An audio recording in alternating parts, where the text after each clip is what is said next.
우리가 살아가면서 그야말로 로빈슨 크루소처럼 외딴 섬에 혼자 살지 않는 한 우리에게는 인간관계에 얽힌 조직이나 시스템이 어디서나 필요합니다. 그런 조직이나 시스템을 이야기할 때 반드시 거기에 우리가 말할 수 있는 그 이슈가 뭐냐면 권위의 문제입니다. 권위, authority.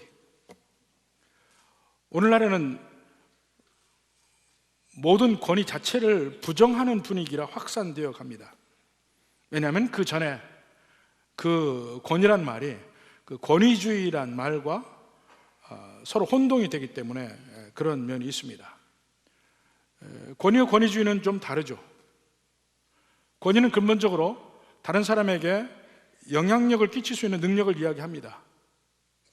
그래서 거기에서 명령을 하고 어떤 행동을 유발시키고 이렇게 하는 것이 그 권위의 출발점입니다.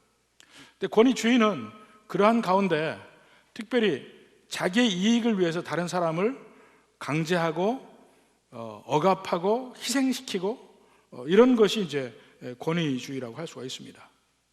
그러한 권위주의를 생각하고 권위 자체를 부인하는 경향이 생기기 시작하는데 사실은 권위는 우리에게 불가피하게 인간이 적어도 한 명, 그러니까 2명 이상이 사는 인간관계에서는 분명히 권위가 필요합니다. 권위가 필요해요. 바울이 지금 본문에서 권위에 대해서 비로소 이야기를 시작하는데 그게 나름대로 권위가 필요하기 때문에 바로 그 권위에 관한 면을 이야기를 하는 것입니다. 우리 인간의 삶 속에서 우리가 너무나 쉽게 볼 수 있는 것입니다. 예를 들어서 오케스트라가 있습니다. 오케스트라가 있으면 각자 다 바이올린, 첼로, 또 목관악기, 금관악기, 타악기 해서 전부 각자 자기 나름대로 재능으로 자기의 음악을 할 수가 있습니다. 그러나 일단 오케스트라가 되면 지휘자가 필요해요. 지휘자의 뜻에 맞춰서 음정도 내야 되고 박자도 맞춰줘야 되고 소리를 크게 하라면 다 같이 크게 하고 작게 하라면 작게 하고 끊을 때 끊고 이것이 전부 지휘자의 손끝에서 나옵니다. 그게 권위예요. 그게 오토리티예요. 그게 있어야 비로소 오케스트라가 음악을 만들 수가 있습니다. 한 곡을 연주할 수가 있어요. 함께 화음을 낼 수가 있습니다. 근데 그것이 각자 자기 자기가 원하는 대로 내가 제일 잘하는 걸 하기 시작하면 어떻게 됩니까? 그것은 화음이 깨지고 오케스트라로 더 이상 존재할 수가 없는 것이죠. 지금 바울이 바로 그 앞에서 보면 교회를 건물로 비유하고 있습니다. 건물이 어떻게 됩니까? 건축 자재가 다 먼저 쌓이고 나서 그 쌓인 건축 자재를 가지고 건물을 지을 때 이것이 2m가 필요하다면 건축 자재 2m 50짜리 있으면 그럼 50을 자르고 2m를 맞출 거 아니에요. 물론 거기에 맞춰서 재료를 다 구분하기도 하겠지만 일단 구분된 재료를 절대로 그냥 쓸 수 없습니다. 전체 건물 하나의 시스템 속에서 맞춰서 다시 그것을 다듬고 자르고 이을 건 이을고 구부릴 건 구부리고 그렇게 해서 사용합니다. 이것이 전체 설계자 아니면 그 건축 안에서 그 전체를 담당하는 소장이 있으면 소장의 말대로 그 모든 면이 되어져야 해요. 나는 2m 50이니까 절대로 나는 자를 수 없다. 그러면 건물이 어떻게 됩니까? 나를 구부리면 안 된다. 통일적인 건물이 될 수가 없죠. 그 권위가 꼭 필요한 겁니다. 근데 문제는 고린도 교회에 대한 권위는 바울에게 있음에도 불구하고 그들은 바울의 말을 듣지 않는다는 거예요. 이러한 환경 속에서 바울은 지금 오늘 본문에서 내가 고린도 교회에 권위를 가진 사람이라는 것을 스스로를 이야기를 합니다. 제일 먼저 그 권위가 있다는 면을 몇 가지로 이야기합니다. 먼저 14, 15절을 봅시다. 내가 너희를 부끄럽게 하려고 이것을 쓰는 것이 아니라 오직 너희를 내 사랑하는 자녀같이 권하려 하는 것이다. 고린도 교회에 바울은 영적인 아버지라는 거예요. 그리스도 안에서 일만 스승이 있으되 아버지는 많지 아니하니. 여기서 일만 스승이라 할 때 그 스승이란 말은 왜 몽학 선생이라고 하죠. 로마의 각 가정에 보면 자녀들이 있습니다. 특히 아들이 있으면 아들에게 노예 중에서 적절한 사람, 쓸만한 사람이 있으면 그 아들에게 붙여서 계속 아들의 행동에서 가르치고 또 학교까지 데려다 주고 오고 가는 길을 또 그 아들을 지키기도 하고 이런 모든 면을 맡아서 그 아들 옆에 있는 것이 그 몽학 선생이에요. 근데 거기에 바로 여기서 얘기하는 일만 스승이란 말이 그런 말입니다. 일만 스승은 있으되 아버지는 많지 않다. 아버지는 하나죠. 계속 그 몽학 선생은 바뀔 수 있잖아요. 일종의 가정교사 스타일이에요. 바뀔 수 있어요. 그러나 아버지는 하나라 이겁니다. 바울이 바로 그 아버지의 권위 같은 그 권위를 가지고 있다 이겁니다. 지금 당장 바울은 고린도 교회에서 떨어져 있습니다. 고린도에는 몽학 선생 같은 사람들이 여러 있을 수 있어요. 왔다 갈 수도 있습니다. 그렇지만 아버지는 나 하나라 하는 면을 분명하게 이야기하고 있습니다. 또 16절에 보니까 그러므로 내가 너에게 권하노니 너희는 나를 본받는 자가 되라. 자기를 본받아 배우라고 이야기합니다. 아버지는 아들이 자기를 따르기를 원합니다. 특히 당시 환경에서 보면 어부의 아들은 어부가 됩니다. 목수의 아들은 목수가 됩니다. 목동의 아들은 또 목동이 됩니다. 제빵사 아들은 제빵사가 되고 그 직업을 이어받아요. 그러면 어려서부터 아들이 하는 것은 열심히 아버지의 모든 것을 배우는 거예요. 우리가 그리스도인이 되어서도 앞서가는 그리스도인들의 모든 것을 함께 배워갑니다. 근데 그 중에 하나님께서는 권위자로 각 교회에 한 사람을 세웁니다. 고린도 교회 바울이 그랬고 모든 교회 담임 목사가 있고 다 그렇습니다. 본받아야 된다고 얘기합니다. 그리고 그것을 본받지 않을 때는 무슨 일이 벌어지느냐, 매를 맞을 수 있다고 경고도 합니다. 21절 보십시오. 너희가 무엇을 원하느냐? 내가 매를 가지고 너에게 나아가랴. 사랑과 온유한 마음으로 나아가랴. 아버지는 자녀를 가르치면서 훈육도 합니다. 매를 대기도 합니다. 그런 면을 다 지금 바울이 보여주고 있어요. 하나님은 이 세상을 하나님께서 다스리시면서 모든 면 하나님이 직접적으로 하지 않으십니다. 국가라는 걸 세우시고 교회도 세우시고 가정을 세우시고 거기에 모든 위임 권위를 세우십니다. 그러면서 그 권위에 복종하라고 이야기를 합니다. 아까도 말씀드렸지만 사람이 두 사람 이상 모이면은 분명히 권위를 가진 사람과 그 권위에 순종해야 되는 사람이 나옵니다. 그리고 언제나 그것이 일방통행은 아니에요. 모든 관계에서 나는 어떤 때는 권위자이고 어떤 때는 권위에 순종하는 사람이 되는 겁니다. 복합적으로 이루어져. 언제나 권위자이기만 한 건 아니에요. 권위에 순종하는 사람이 돼요. 근데 이것이 필요한데, 오케스트라처럼 건물을 지을 때처럼 반드시 권위는 필요한 것인데 아무도 좋아하진 않아요. 권위 아래에 있는 걸 좋아하지 않아요.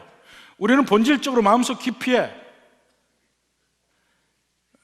우리 위에 어떤 권위가 있다는 사실이 껄끄럽고 싫습니다. 누구든지 나를 간섭하지 않고 그냥 내버려 두기를 원해. 이것이 사실은 근본적으로 하면 죄의 근원입니다. 아담과 하와가 제일 먼저 죄를 짓는 그 순간이 뭐냐? 자기들 위에 하나님이 있다는 사실을 부정하는 거예요. 이제 내가 나의 하나님이 되겠다는 거예요. 내 마음대로 하겠다는 거예요. 그 이후로 죄가 세상에 들어온 이후로 모든 사람의 마음속엔 그런 면이 있어요. 예수님을 믿으면서도 내 삶의 한 부분 아니면 내 마음의 한 구석에서는 하나님이 건드리지 말았으면 좋을 부분들이 있습니다. 근데 하나님은 우리의 삶의 모든 면, 가장 어두운 면, 가장 깊숙한 면까지도 하나님은 간섭하기를 원합니다. 권위를 가지고 이야기하기 원해요. 우리의 그러한 면이 하나님이 세우신 모든 위임 권위에 대해서 인정하지 않는 분위기로 갑니다. 가정에서는 가장의 권위를 인정하지 않고, 사업장에서는 윗사람의 권위를 인정하지 않고, 교회에서도 각자 자기 목소리 내고 목사의 권위를 인정하지 않고, 각자 다 자기가 자기에 대해서 하나님 되기 원하고 자기 나름대로 각자 권위를 갖기를 원하지 다른 사람의 권위 밑에 순종하기를 원치 않아요. 누가 나에게 이렇게 하라 저렇게 하라 말하는 걸 싫어합니다. 대신 내가 권위자가 되는 건 좋아해. 내가 하나님처럼 되는 거 좋아한다고요. 남을 다스리는 위치에 있다는 것 자체를 좋아해요.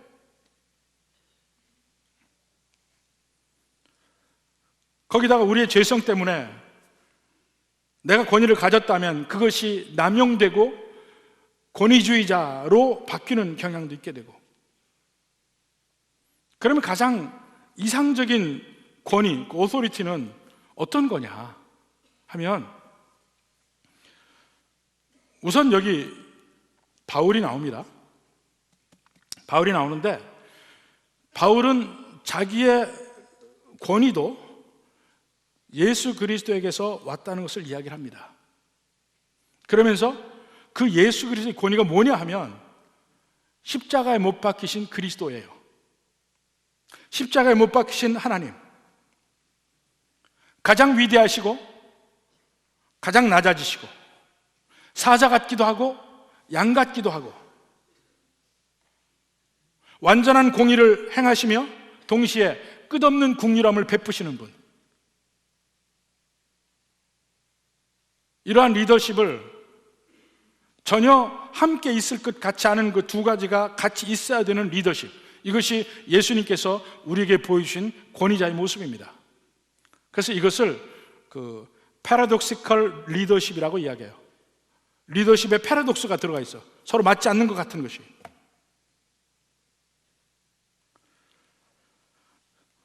자, 요한복음 13장 한번 봅시다. 요한복음 13장 3절. 예수님이 잡히시던 밤에 일어난 일이에요. 저녁 먹는 중 예수는 아버지께서 모든 것을 자기 손에 맡기신 것을 알아요.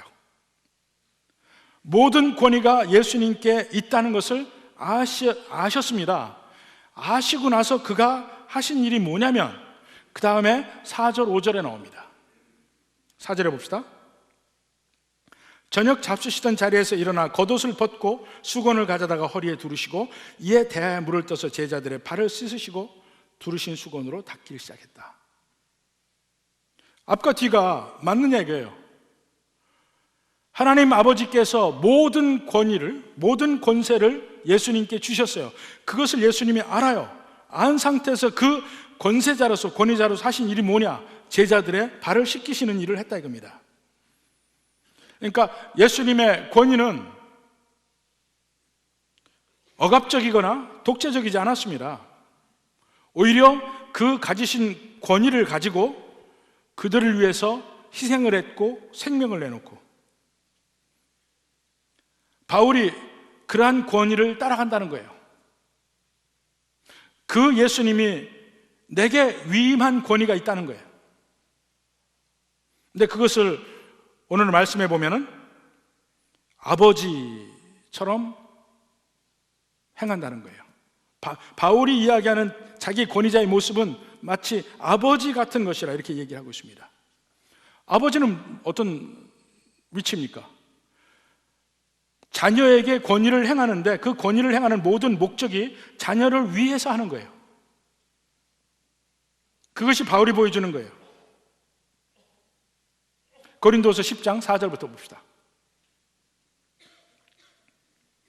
자, 우리의 싸우는 무기는 육신에 속한 것이 아니요 또 어떤 견고한 진도 무너뜨리는 하나님의 능력이라. 모든 이론을 무너뜨리고 하나님을 아는 것을 대적하여 높아진 것을 다 무너뜨리고. 그러니까 죄 중에 가장 큰 죄가 그 교만의 죄입니다. 내가 내 하나님 되고 다른 하나님의 권위에 순종하지 않는다는 그것이 결국 교만이거든.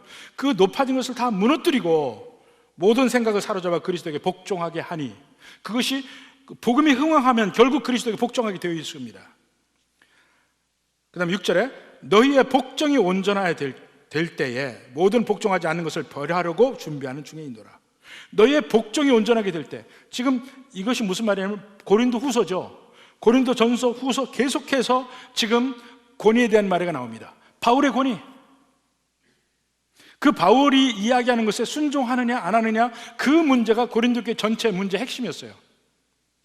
구체적으로 바울의 가르침이 있죠. 여러 가지 면에서, 성적인 면에서, 또 분쟁에 대해서, 예배에 관해서, 은사에 관해서 여러 다른 가르침이 있지만 그 가르침에 대해서 바울이 가르치고 있습니다.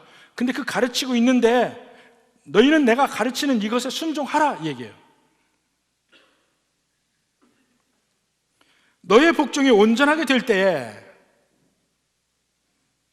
그 다음에 7절에 너희는 외모만 보는도다. 만일 사람이 자기가 그리스도에 속한 줄을 믿을진데 자기가 그리스도에 속한 것 같이 우리도 그러한 줄 자기 속으로 다시 생각할 것이라. 너희는 외모만 보는도다. 좀 뒤에 얘기하겠지만 바울이 지금 내가 고린도 교회에 권위를 가진 목자다 이야기하는데 고린도 교회는 그게 잘 안 먹혀요. 왜 안 먹히느냐? 바울의 외모가 별 볼 일이 없었어요. 바울이 흠모할 만하지도 않고, 바울이 그렇게 존경스럽게 보이지도 않고, 말도 잘하지 못했어요. 야, 우리가 어떻게 저런 사람을 우리의 목자로 모시냐, 좀 더 번듯한 사람을 모시자, 뭐 이런 겁니다. 너희는 외모만 보는도다. 8절에 봅시다. 주께서 주신 권세는 누구에게 줬어요?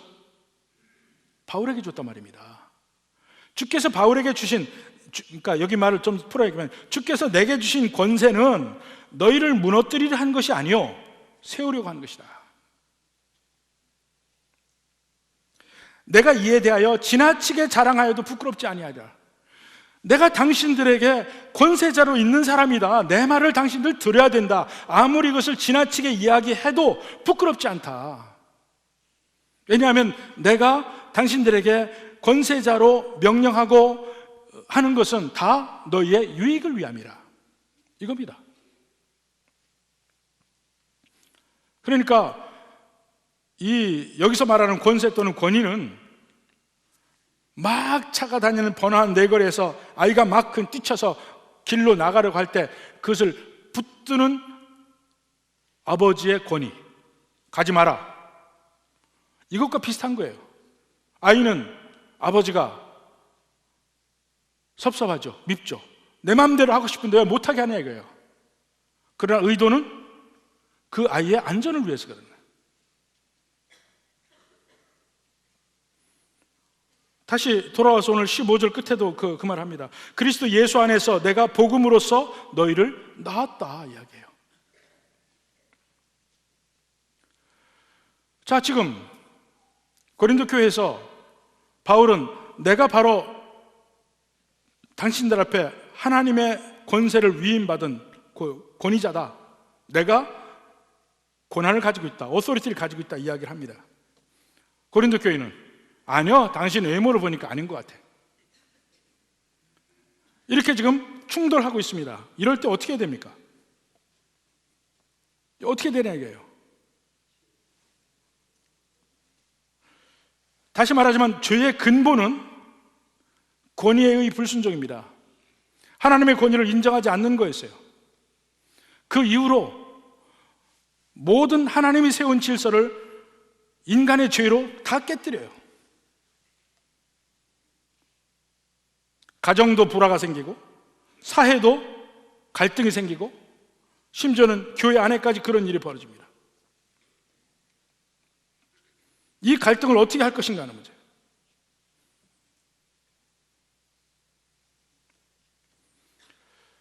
이 갈등이 생기는 근본 이유가 제가 오래전에도 설명한 것 같습니다. 권위와 이 힘과의 차이를 생각을 해봐야 됩니다. 권위, 즉 오소리티와 힘, 즉 파워와 이 관계. 파워라는 것은 내재적 능력입니다. 탱크, 내재적 능력이 있죠. 탱크가 가는 것마다 다 모든 것을 짓밟아 버릴 수 있는 능력이 있어요. 이 자체가 파워예요. 능력. 근데 권위는 내재적 능력과 별개의 것입니다. 궁극적인 권위는 하나님께 있죠. 근데 이 세상의 모든 국가라든가 모든 조직이라든가 거기에 우두머리를 세우는 것은 하나님의 위임 권위를 주신 거예요. 그러니까 권위는 자기의 내재적 힘에서 나오는 것이 아니고 하나님이 위임하신 그 권한을 가지고 있는 게 권위, 곧 오소리티입니다. 그러니까 국가 시스템도 마찬가지예요. 거기에 그 시스템 속에서 어떤 장이 있고 책임자가 있다면 그 사람들은 다 권위를 가진 사람들이에요. 다 위임권이에요. 근데 그것이 내재적 능력과 차이가 날 때 어떻게 되는 얘기예요?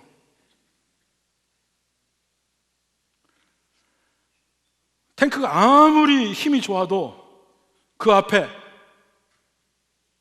장군이 스톱하면 스톱해야 돼. 장군이 탱크를 이기는 힘이 있습니까? 없죠. 그러나 장군에게는 뭐가 있느냐? 오소리티, 그 권세가 있단 말입니다. 그 권세를 가지고 명령을 할 때 지키는 거예요. 가장 대표적인 예거든요. 근데 우리의 죄의 근본은 그 권위를 인정하지 않는 것이에요. 자, 근데 예수님이 이 땅에 오셨습니다. 이 땅에 오셨는데 예수님은 본질적으로 스스로 하나님으로서 능력이 있는 분이에요. 파워가 있는 분이에요. 근데 그 파워를 유보하십니다. 예수님 스스로의 파워를 유보하시고 인간으로 오셔요. 스스로를 비워서 인간의 몸으로 오셔요. 그러니까 분명히 예수님은 권위가 있는 분이에요. 그 권위가 있다는 것을 계속해서 여러 번 증명을 합니다. 예수님이 세례받을 때 무슨 일이 벌어집니까? 하늘에서 소리가 납니다. 이는 내 사랑하는 아들이니 너희는 그의 말을 들을지어다. 예수님에게, 성자 하나님에게 성부 하나님의 권위 위임이 있어요. 이는 내 사랑하는 아들이라. 예수님이 변화산상에서도 하늘에서 소리가 납니다. 이는 내 사랑하는 아들이니 너희는 그의 말을 들을지어다 이야기합니다. 마태복음 28장에도 천재 모든 권세를 예수님께 주셨다는 얘기를 합니다. 그 예수님의 말을 다 들어야 되죠. 근데 그 예수님이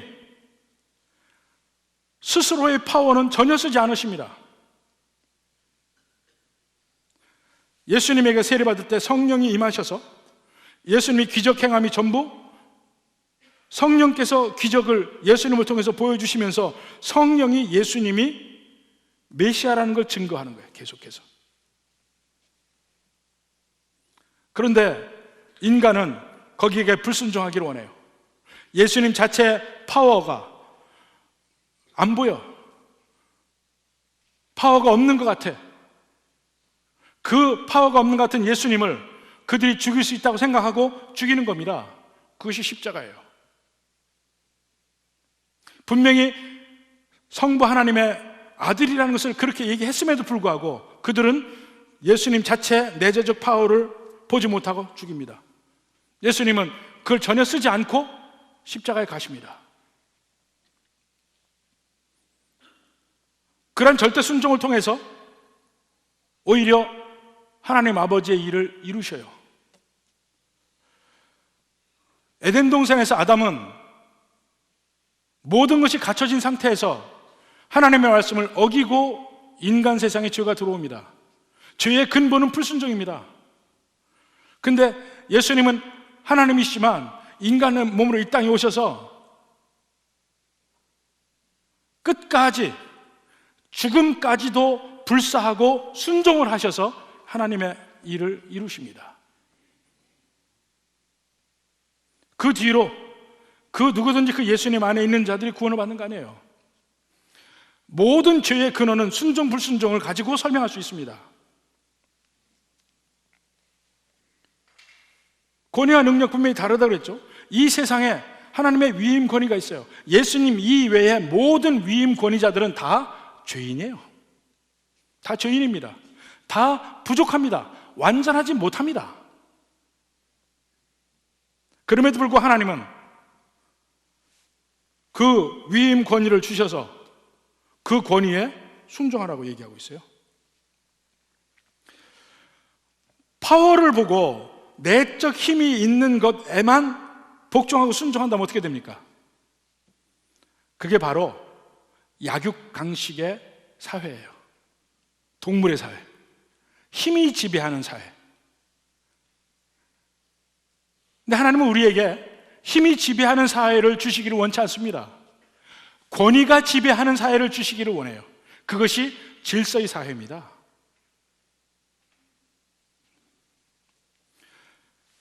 권위는 그 자체가 파워가 없더라도 위임 권위가 있는 거야.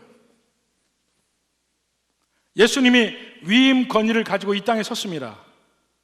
그러나 제사장이나 바리새인이나 서기관이나 또 그 고향 사람들이나 그 예수님에게 있는 위임 권위를 인정하지 않습니다. 왜냐하면 예수님에게 파워가 안 보이니까.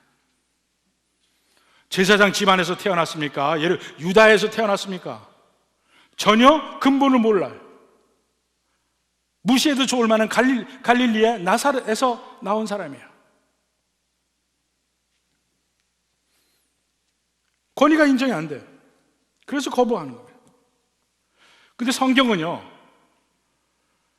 언제나 그 파워, 그 힘의 복종을 말하지 않습니다. 권위의 복종을 이야기합니다. 하나님이 세운 질서가 있어요. 그 질서 안에서 각자의 위치를 지키라 이거예요. 각자의 위치를. 한번 봅시다. 그 인간 관계를 규정 짓는 데가 그 신약성경에도 몇 군데가 나오는데 주로 자, 인간관계 봅시다. 부부관계, 남편과 아내의 관계, 또 아버지와 자식, 부모와 자식 간의 관계, 또 상전과 종의 관계, 이 세 관계를 주로 이야기합니다. 인간관계를. 그렇게 이야기할 때 보면 언제나 그 권위에게 복종해야 되는 사람에게 먼저 명령을 해요. 먼저. 봅시다. 에베소서 5장 22절부터 봅시다. 아내들이여, 먼저 얘기합니다. 그 아내들에게 먼저 명령하고 그 다음에 25절에 남편들아 하고 얘기해요. 남편에게 명령해. 또 6장 1절에 보면 자녀들아 하고 이야기해요. 6장 1절 자녀들아, 자녀에게 먼저 명령해요. 그 다음에 4절에 가면 아비들아 하고 얘기합니다. 또 아비들아. 그리고 5절에 가면 종들아, 종에게 먼저 명령하고 그 다음에 9절에 보면 상전들아 하고 그 다음에 명령해요. 순서가 남편과 아내 사이는 아내에게 먼저 명령하고, 아비와 자녀에게는 자녀에게 먼저 명령하고, 상전과 종에게는 종에게 먼저 명령합니다. 근데 이 순서가 다른 데서 전혀 바뀌지 않아요. 골로새서 3장 18절 봅시다. 아내들아 먼저 나오고 그 다음에 19절에 남편들하고 나와요. 20절에 자녀들아 나옵니다. 그리고 21절에 아비들아 하고 나와요. 22절에 종들아 하고 나와요. 그리고 4장 1절에 상전들아 하고 나와요. 순서가 베드로전서 2장 18절 봅시다. 베드로전서 2장 18절 사환들아 나오죠? 사환들에게만 여기 명령하고 그 다음에 나와야 되는 상전들아는 아예 나오지도 않아요. 3장 1절에 아내들아 하고 나와요. 그 다음에 7절에 남편들아 하고 나와요. 항상 권위 아래에 있는 사람에게 먼저 명령합니다. 왜 그런지 아십니까? 우리 그 믿음 밖에서 있었던 일을 제가 하나 설명을 해드릴게요. 남미가 계속해서 독재국가나고 쿠데타하고 독재국가나고 쿠데타하고 이 일이 계속 반복이 되는 거예요. 자, 그럼 거기에 해결책이 뭐가 있을까? 이것을 학문적으로 연구를 했습니다. 연구를 해서 나온 책이 있어요. 나온 책이 Pedagogy of the Oppressed라는 책이에요. 근데 거기서 뭐라 하냐면, 자, 위에서 억압하는 독재자들이 있고 억압당하는 국민들이 있어요. 그 국민들이 저항을 해요. 그건 불의하다, 저항을 해요. 저항을 해서 어느 순간에 이 독재자를 넘어뜨리고 그 국민이 다시 권위를 잡는 그 위에 자리에 간단 말이에요. 그랬을 때 저항해서 억압을 풀어서 그 정권을 잡으면 그 전 사람과 똑같은 독재자가 된다는 거예요. 언제나 이 사이클이 멈춰지지가 않아요. 그럼 어떻게 하면 그 고리를 깰 수 있을까? 이걸 연구한 거예요. 근데 거기에 답이 뭐냐면, 억압하는 자와 억압당하는 사람이 있을 때 억압당하는 사람이 억압하는 사람을 먼저 용서해야 된다는 거예요. 거기에 순종하고 용서를 할 때 그때 비로소 해결책이 생긴다는 거예요. 만약에 그렇지 않고 저항을 해서 넘어뜨려서 이 사람이 다시 권력을 잡으면 옛날하고 똑같아진다는 거예요. 억압당하는 사람의 용서가 먼저 있고 그들의 순종이 먼저 있을 때 이 시스템에 변화가 오는 거예요. 그거 말고는 다른 길이 없다. 이것은 기독교와 떠나서 정착에서 한 얘기예요. 근데 그게 성경의 원리와 딱 맞다니까요. 성경의 원리는 우리의 모든 인간 관계에서 그 권위의 문제, 오토리티의 문제에 있어서 권위가 있는 사람, 권위를 가진 사람과 그 밑에서 순종해야 되는 사람과의 관계에서 어떻게 되느냐? 하나님은 언제나, 성경은 밑에서 순종해야 되는 사람에게 먼저 순종을 요구합니다. 먼저 순종을 요구해요. 요구하고 그 다음에 권위를 가진 사람, 오토리티를 가진 사람에게 명령을 합니다. 왜 그렇습니까? 우리는요, 애초에 권위에 순종하기를 싫어하는 죄성을 가지고 있어요. 그 죄성을 뿌리를 뽑는 데에는 그 길밖에 없는 거예요. 우리 마음속에 죄성을 뿌리 뽑는 유일한 길은 내 마음에 들지 않아도 순종하는 법을 배워야 합니다. 그게 핵심입니다. 자, 부모에게 순종하라. 부모에게 순종하라. 부모가 완벽하지 않습니다. 부모 결점이 있고 연약해요. 어떤 때는 이기적일 수도 있어요. 그래도 자녀로서 순종해야 되는 거예요. 부모가 잘났건 못났건, 많이 배웠던 못 배웠던, 가진 것이 많던 적던 관계없이 부모에게 순종해야 되는 거예요. 부모가 존경할 만할 때 존경하는 것은 권위의 순종이 아니고 능력에 순종하는 거예요. 파워에 순종하는 거예요. 그게 함께 가면 얼마나 좋겠습니까? 근데 그 권위와 힘이 완벽하게 합쳐진 건 하나님밖에 없어요. 우리 인간들은 이게 같이 가지 않아요. 완벽한 부모도 없고, 완벽한 가장도 없고, 완벽한 사장님도 없고, 완벽한 목사도 없어요. 다 부족해. 제가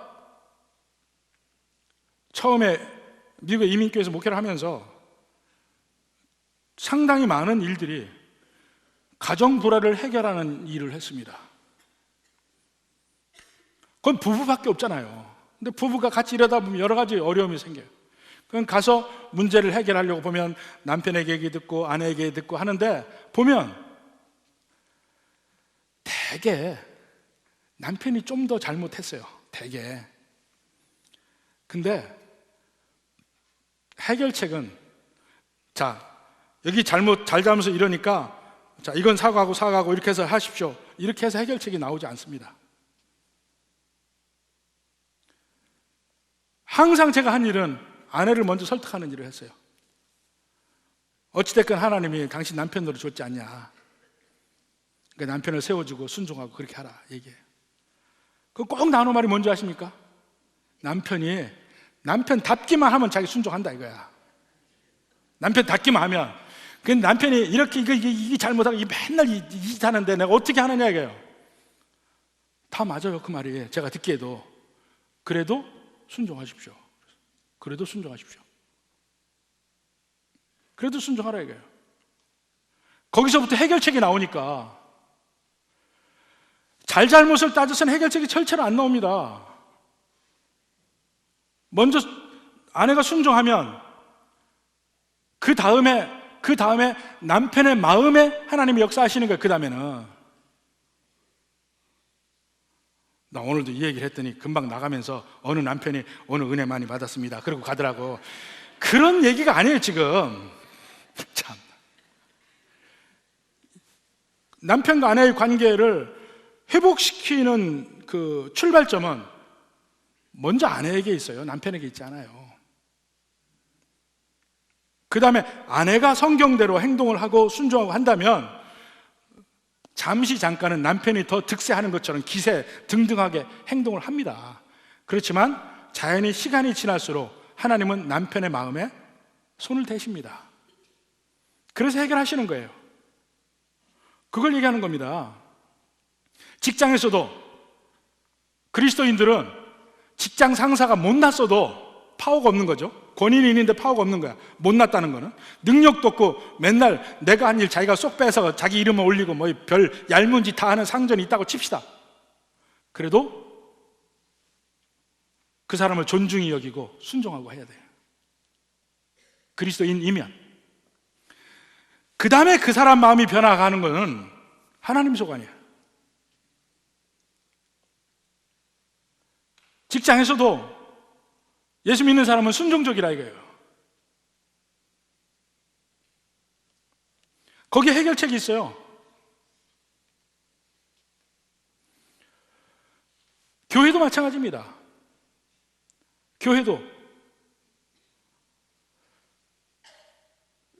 교회에서 그 부흥하는 교회의 특징이 뭐냐면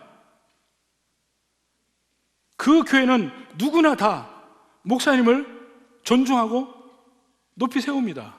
한번 부흥하는 교회 다 보십시오. 부흥하는 교회의 특징. 그렇지 않은 교회의 특징은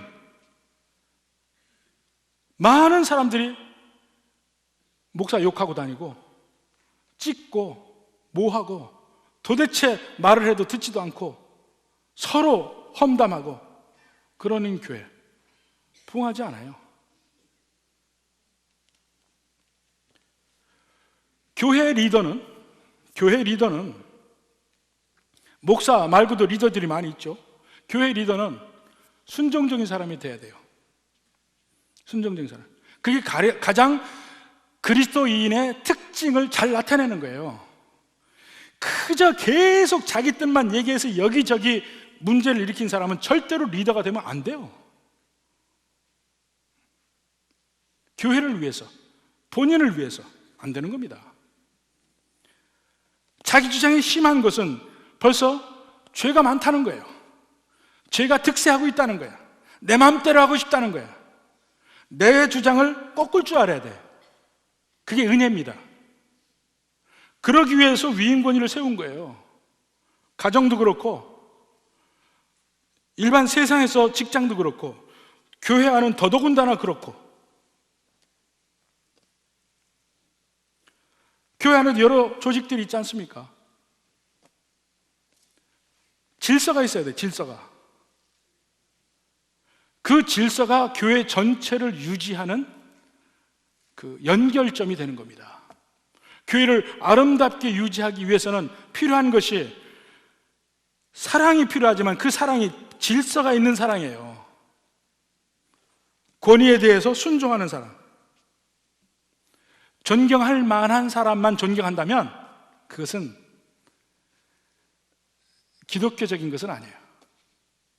그게 떨어졌을 때도 순종할 줄 알아야 돼요. 그걸 제일 먼저 한 분이 예수님이에요. 예수님, 히브리서 5장 7절 봅시다. 그는 육체에 계실 때에 자기를 죽음에서 능히 구원하실 이에게 심한 통곡과 눈물로 간구와 소원을 올렸고, 무슨 말입니까? 겟세마네 동산에서 예수님 기도했죠.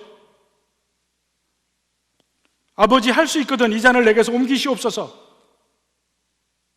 이게 예수님의 본 뜻이에요. 아버지의 뜻과는 달라요. 아버지는 예수님이 십자가로 가시는 거예요.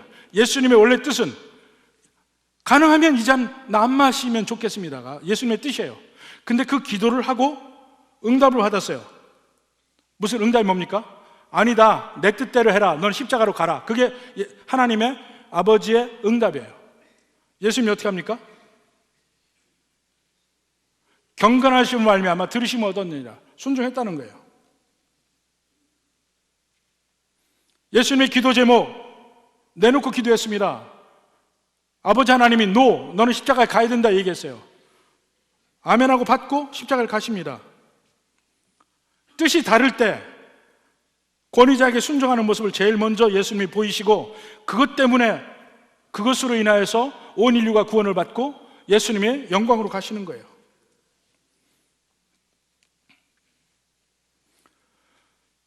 이 권위자의 뜻과 권위 아래에 있는 사람의 뜻이 다를 때 반드시 아래에 있는 사람이 먼저 순종하고 가야 돼요. 특히 이것이 가장 극명하게 드러날 때가 언제냐면요, 그 권위와 내재적 능력이 차이가 날 때, 권위는 있는데 내재적 능력이 점점 없어요. 이때 과연 이 권위에게 내가 순종하느냐 안 하느냐, 거기에서 내 신앙생활의 본질이 드러나는 것입니다. 나이 드신 부모님, 늙으신 부모님, 부모이긴 한데 파워는 전혀 없죠. 내가 오히려 돌봐야 될 분이니까 그분을 어떻게 하느냐. 잠언 23장 22절 보십시오. 너를 낳은 아비에게 청종하고 내 늙은 어미를 경히 여기지 말지니라. 늙은 어미라면 전혀 파워는 없죠. 아무것도 없어요. 오직 부모라는 그 권위만 남아있는 거예요. 근데 존중하라. 직장 상사가 능력이 없더라도 존중해야 합니다. 목사가 능력이 없더라도, 목사에게 힘이 빠질 때도 존중해야 합니다. 저를 위해서가 아니에요. 바울이 자기가 권위를 가진 것을 아무리 자랑해도 부족함이 없다고 그랬어요. 부디 죄의 본질이 무엇인지를 깨닫고 여러분 모두 다 권위가 내게 있을 때는 더 섬기는 자세로 일을 해야 할 것이고, 내가 권위 아래에 있다고 생각할 때는 정말 권위자를 순종하고 존중하고 이렇게 해서 진정 그리스도인의 삶을 살 수 있기를 주님의 이름으로 축원합니다.